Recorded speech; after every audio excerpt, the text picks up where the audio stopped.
kulanti wacan oo wanaagsan daawadayaal halkani waa Dhuumoodle TV kuna soo dhawaada war wixii dalka iyo daafaha caalamka naga soo gaaray qodobada aad ku maqli doontaanna waxaa ka mid noqonaya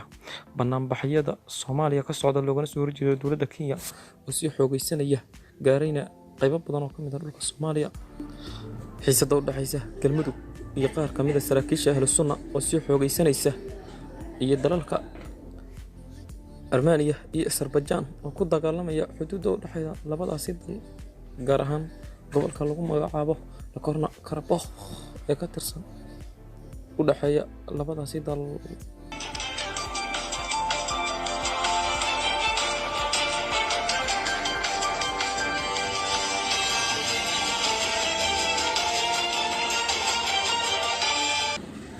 qodobadaas iyo qodobo kale oo faahfaahsan ayaad ku maqli doontaan ee u diyaar garooba asagoo faahfaahsan. aan ku bilowno banaanbaxa looga soo horjeedo dowladda Kenya ayaa gaaray gobollo badan oo ka mid ah Soomaaliya. waxaa haatan dibadbaxyo waaweyn ay ka socdaan magaalada Cabudwaaq ee ka tirsan gobolka Galgaduud iyadoo awal ay ku sineed gobolka Gedo oo kaliya. waxaa muuqata inay markaan Soomaaliya oo dhan ka dhiidhinayso gardarrada cadawga Kenya. dibadbaxyadan looga soo horjeedo Kenya ayaa ka soconaya ilaa maantay magaalada Cabudwaaq ee ka tirsan gobolka Galgaduud. dibadbaxyada oo ah kuwa marba marka ay ka dambeedo si xoogaysanaya ayaa haatan galay maalintii afaraad iyadoo ku biireen dad hor leh lana filayo inay magaalooyin cusub oo Soomaaliya ka mid ah gaarto si ay uga dhiidhiso dowladda federaalka ah ee Soomaaliyeed oo lagu eedeynaya inay ka gaabisay wax ka qabashada ama la dagaalanka cadawga shacabka Soomaaliyeed ee Kenya. waxay shacabka Soomaaliyeed dareemayaan xanuunka ay leedahay in la laayo shacabka Soomaaliyeed ee ku dhaqan gobolka Gedo waxaana muuqata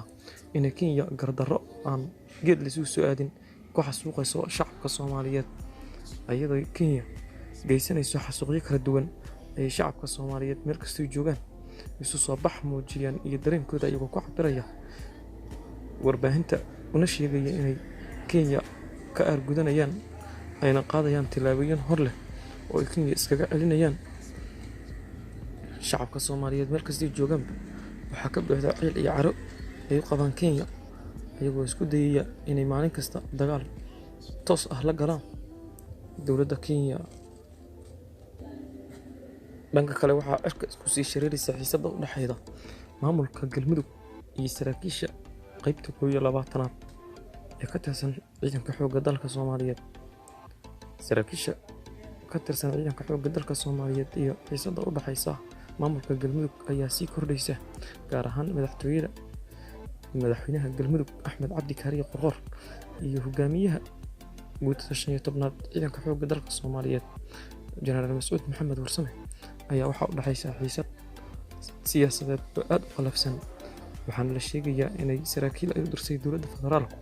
ay ku guuldareysteen xalinta khilaafka u dhaxeeya Generaal Mas'uud iyo madaxweyne Qorqor oo isku khilaafsan qaabka loo wajahayo siyaasadda Galmudug asagoo madaxweyne Qorqor ka dalbaday in xilka laga qaado Generaal Mas'uud Maxamed Warsame oo ah taliyaha guutada 15aad ciidanka qaybta 12aad ciidanka xoogga dalka Soomaaliyeed.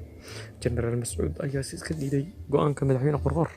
asagoo sheegay inuusan guud ahaanba hadalkaasi aqbalin asagoo madaxweyne Qorqor dalbaday in guud ahaan hubka laga wareejiyo sida wararku sheegayaan Generaal Mas'uud Maxamed Warsame.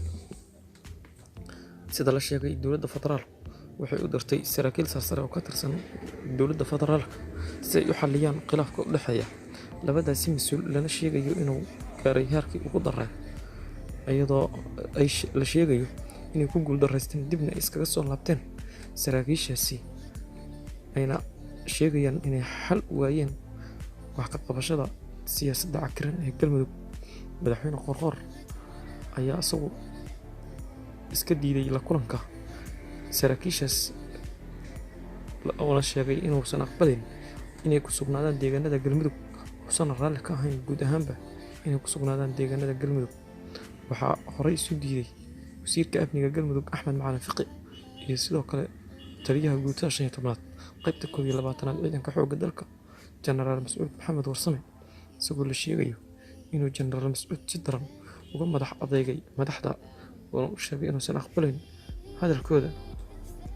walow aan la ogeyn meesha uu ku dambeyn doono khilaaf. Haddana waxaa haatan jira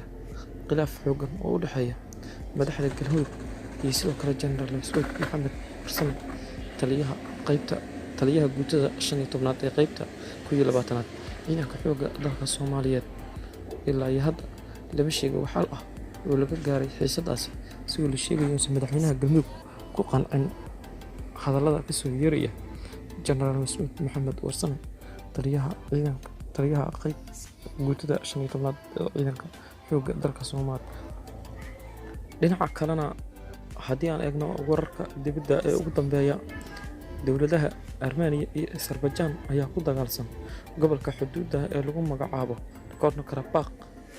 Gobolkan xuduudda ah oo u dhexeeya labadan dal ay ku muransan yihiin muddo dhowr sano ah, iyadoo la sheegayo inaan wax xal ah laga gaarin khilaafka u dhexeeya labadaasi dal ee Armenia iyo Azerbaijan. Waxaa sida la sheegayo caalamku u aqoonsan yihiin gobolkan inay leedahay dowladda Azerbaijan, walow ay degan yihiin dad Armeniyiin ah, ayna sidaasi ku doodaydo inay Armenia leedahay gobolka Nagorno-Karabakh ee u dhexeeya labadaasi dal. Waxaa ilaa iyo hadda sida la sheegay ku geeriyooday dad gaaraya ilaa 20 iyo dhowr qof oo u badan askarta labadaasi dal. Sida la sheegay, madaxweynaha dalka Azerbaijan ninka lagu magacaabo Ilham Aliyev ayaa sheegay inay difaacan doonaan qadiyadooda muhiimka ah. Sidoo kalena waxaa isaguna bartiisa Facebook soo dhigay ra'iisul wasaaraha Armenia isagoo sheegay inay iyaguna difaacan doonaan qadiyadooda muhiimka ah, walow aan la ogeyn ilaa iyo hadda waxa dhexdhexaadin kara labadaasi dal. Waxaa sidoo kale baaqyo ka soo baxayaan qaramada midoobay iyo sidoo kale dalalka Mareykanka iyo Ruushka, iyagoo dalbanaya in la joojiyo dagaalka u dhexeeya labadani waddan ee Turkiga dariska la ah, laguna kala magacaabo Armenia